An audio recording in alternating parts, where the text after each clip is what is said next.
Peter Dutton today has suggested that Anthony Albanese should consider calling the Voice off. Have a listen.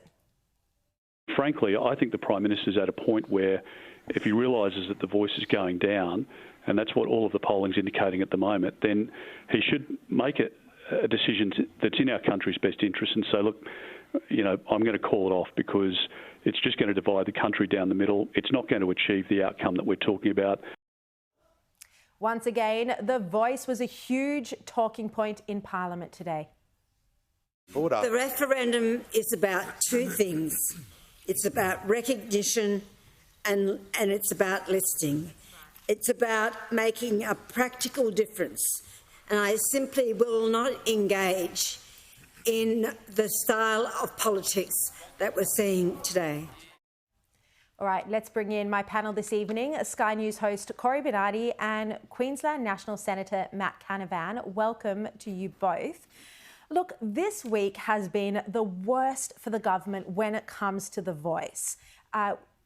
Matt, we've really seen Labor under pressure, both in Parliament and in the media, to actually explain clearly what the Voice is, who will sit on the body, which areas of public policy the Voice will be able to give advice on. And they've been accused and left exposed for lacking detail. Well, that's exactly right, Shari, and the government hasn't just been able to not answer the questions, it's also divided the country on this. I mean, even before we go to the polls, the government has lost this debate because their objective here a year ago, what they keep saying is that this vote, this Voice, will somehow unite the country. Well, it's clearly not doing that and most likely, almost certainly not going to do that. I mean, even if the Voice was to now get up, it'll be so by the looks of it, a very, very slim majority. So that, by definition, will not bring our country together. It'll only divide our nation. The only way now to avoid that permanent division of our nation is to vote no. So we do not set up this divisive body in our Constitution. We do not have our Constitution being something of partisan and controversial topics. The most important thing in any constitution is that the vast majority of citizens wholly accept that constitution. And we're very lucky, very fortunate to be one of the very few countries in the world where our constitution has stood the test of time. It hasn't been particularly controversial. It's had very, very few and minimal changes in its 120 years of life. We should only ever seek to make changes which have significant, substantial, cross-party support. Now, Anthony Albanese had the chance to potentially deliver that. He could have spoken and talked to the opposition, but he railroaded through this option without any compromise. He's only got himself to blame for this, and I agree with the opposition leader. Now, the best thing for the nation would be for us to not go through this divisive topic.